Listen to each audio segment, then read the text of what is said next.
Eh, Assalamualaikum warahmatullahi wabarakatuh. Selamat pagi. Perkenalkan nama saya Dina Padilah. Di sini saya akan menyampaikan tentang infografis RDKB akhir tahun 2022. Nah, di sini udah jelas infografisnya tertera. Nah, kondisi pasar modal di Indonesia berdasarkan infografis.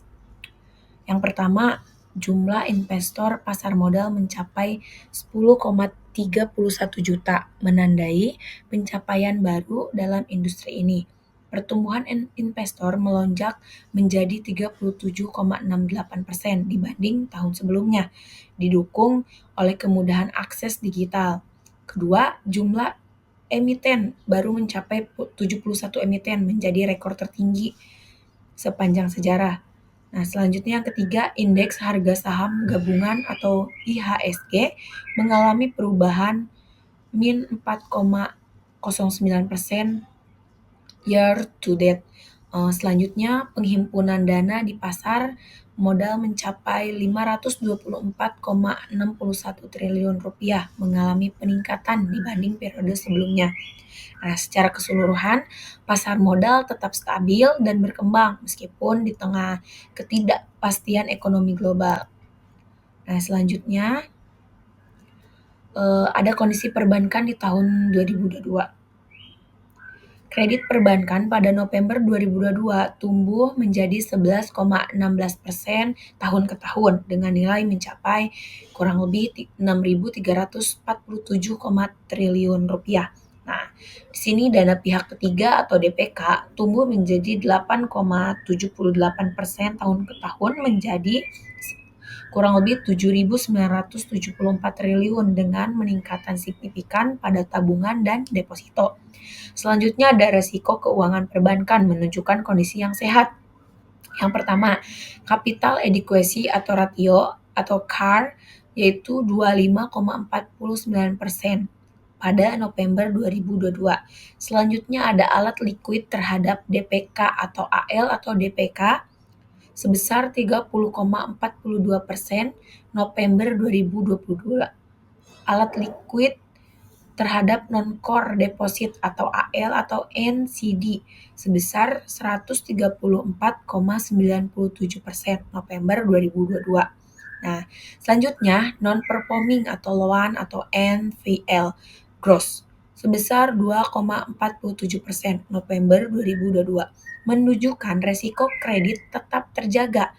Net interest margin atau NIM sebesar 4,70% menandakan efisiensi perbankan dalam memperoleh keuntungan. Nah, selanjutnya ada return on asset atau ROA sebesar 2,47%, mencerminkan tingkat profitabilitas bank. Nah, selanjutnya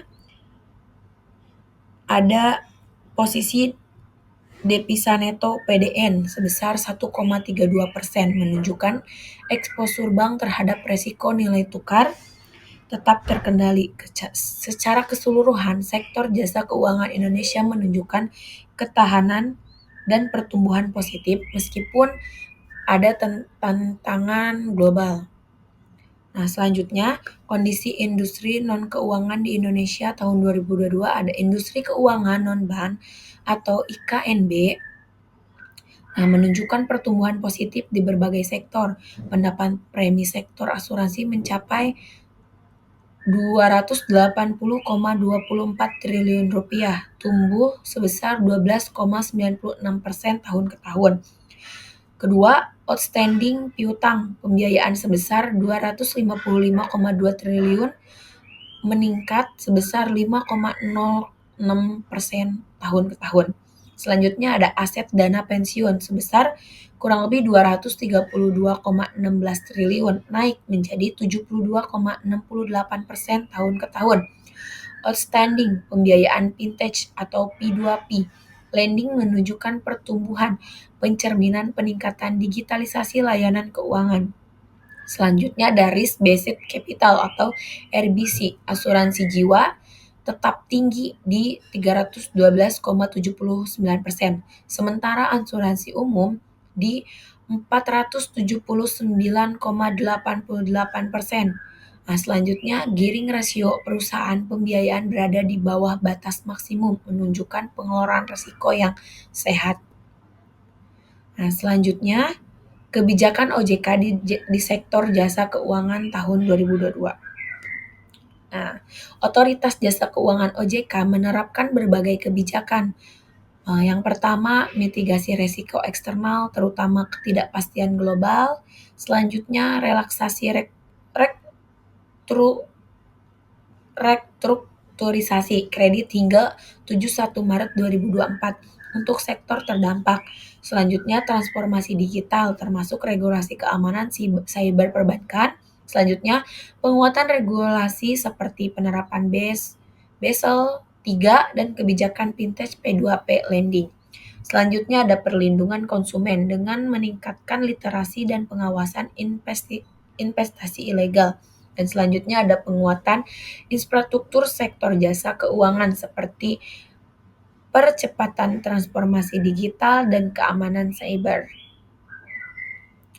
Oke, selanjutnya ada program edukasi dan perlindungan konsumen. Di sini ada beberapa program edukasi dan perlindungan konsumen. Pertama ada edukasi keuangan sebesar 1.897% kegiatan edukasi keuangan yang menjangkau 9,1 juta peserta. Selanjutnya ada inklusi keuangan sebesar 738,853 rekening kejar prestasi generasi muda atau kreasi muda dan 52,4 juta rekening Gezar serta berbagai program akses keuangan daerah.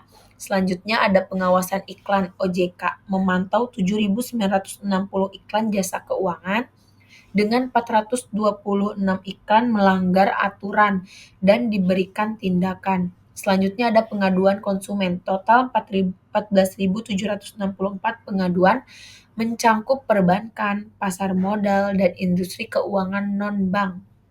Nah, di sini ada penyampaian pendapat. Menurut saya, program edukasi OJK di tahun 2022 cukup berhasil dalam meningkatkan literasi keuangan masyarakat. Upaya ini penting untuk melindungi konsumen dari produk dan layanan keuangan yang beresiko.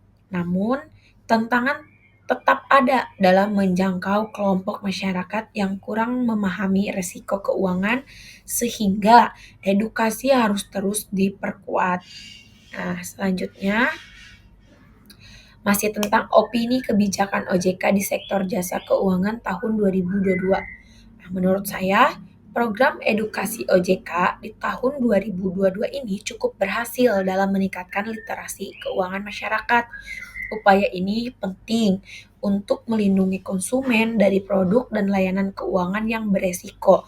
Namun, tantangan tetap ada dalam menjangkau kelompok masyarakat yang kurang memahami resiko keuangan, sehingga edukasi harus tetap diperkuat serta memastikan kebijakan ini berjalan optimal dan merata. Nah, baik, itu saja yang bisa dapat saya sampaikan. Kurang lebihnya mohon maaf. Semoga bermanfaat. Terima kasih. Wassalamualaikum warahmatullahi wabarakatuh.